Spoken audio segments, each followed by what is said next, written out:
So let's take a look at a thinking continuum. A continuum is a range of things that are slightly different from each other, but they exist between two different possibilities. When we consider text, we sometimes work with what we call that is more literal or on the surface.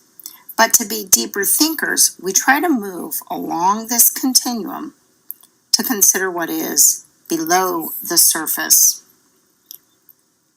When we answer questions about text, we search for text-based evidence, or that TBE.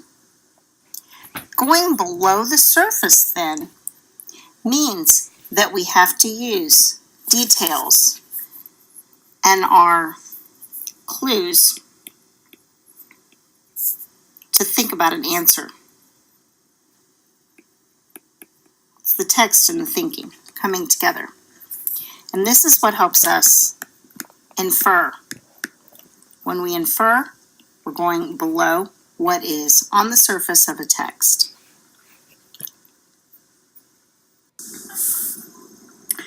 I'm going to have you listen to a story called The Stranger by Chris Van Osburgh. You may be familiar with it. I want you to have Post-it notes handy to write questions that you have as you listen. See what you can come up with. After you listen to the story, I want you to look at the notes or the questions that you came up with as a group and see which questions you feel can be answered by the text easily or on the surface, and then sort to find any that you feel that are below the surface. You may have some questions that really don't fit either category and can't be answered. Make sure you sort those as well.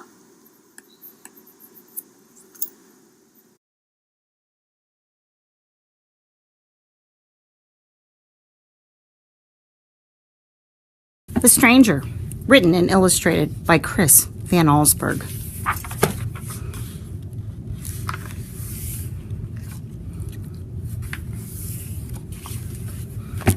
It was the time of year Farmer Bailey liked best, when summer turned to fall. He whistled as he drove along. A cool breeze blew across his face through the truck's open window. Then it happened. There was a loud thump.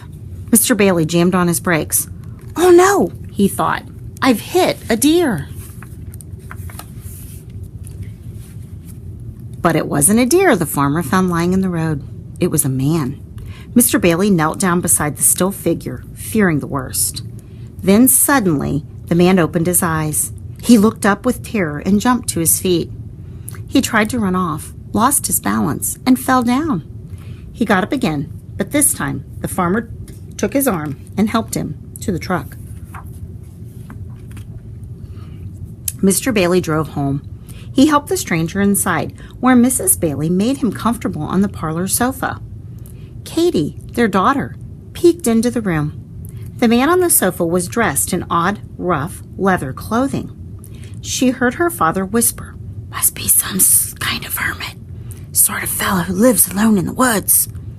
The stranger didn't seem to understand the questions Mr. Bailey asked him.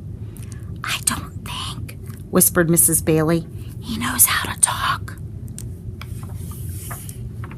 Mr. Bailey called the doctor, who came and listened to the stranger's heart, felt his bones, and looked in his eyes and took his temperature.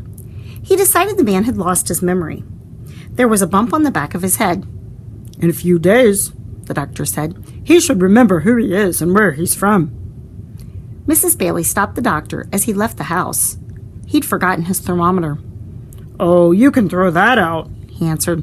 "It's broken. The mercury is stuck at the bottom." Mr. Bailey lent the stranger some clean clothes. The fellow seemed confused about buttonholes and buttons. In the evening, he joined the Baileys for dinner. The steam that rose from the hot food fascinated him. He watched Katy take a spoonful of soup and blow gently across it. Then he did exactly the same. Mrs. Bailey shivered. "Brr," she said. "There's a draft in here tonight." The next morning, Katy watched the stranger from her bedroom window. He walked across the yard toward 2 rabbits. Instead of running into the woods, the rabbits took a hop in his direction. He picked one of them up and stroked its ears, then set it down. The rabbits hopped away, then stopped and looked back, as if they expected the stranger to follow. When Katy's father went into the fields that day, the stranger shyly tagged along. Mr. Bailey gave him a pitchfork, and, with a little practice, he learned to use it well. They worked hard. Occasionally, Mr. Bailey would have to stop and rest, but the stranger never tired. He didn't even sweat. That evening, Katy sat with the stranger, watching the setting sun. High above them, a flock of geese, in perfect V formation, flew south on the trip that they made every fall. The stranger could not take his eyes off the birds. He stared at them like a man who had been hypnotized.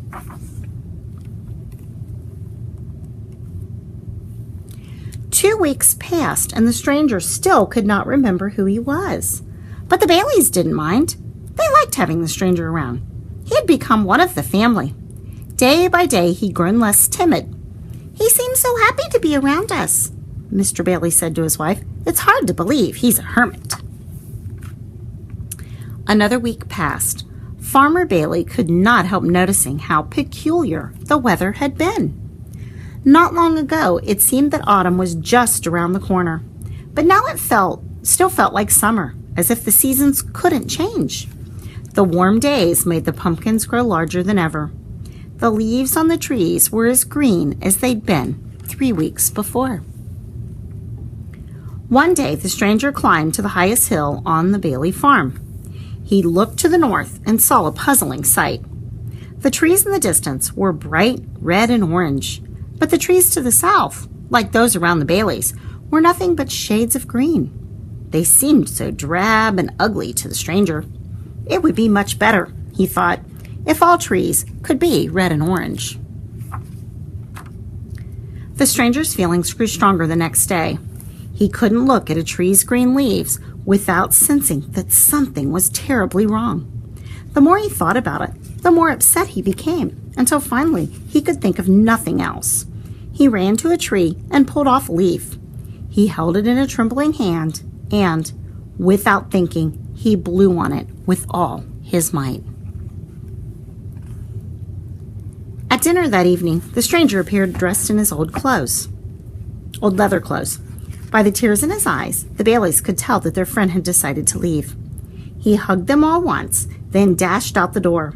The Baileys hurried outside to wave goodbye, but the stranger had disappeared.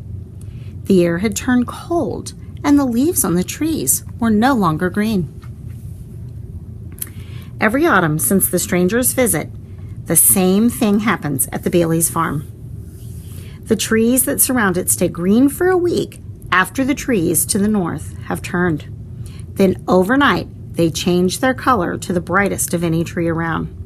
And etched in frost on the farmhouse windows are words that say simply, "See you next fall."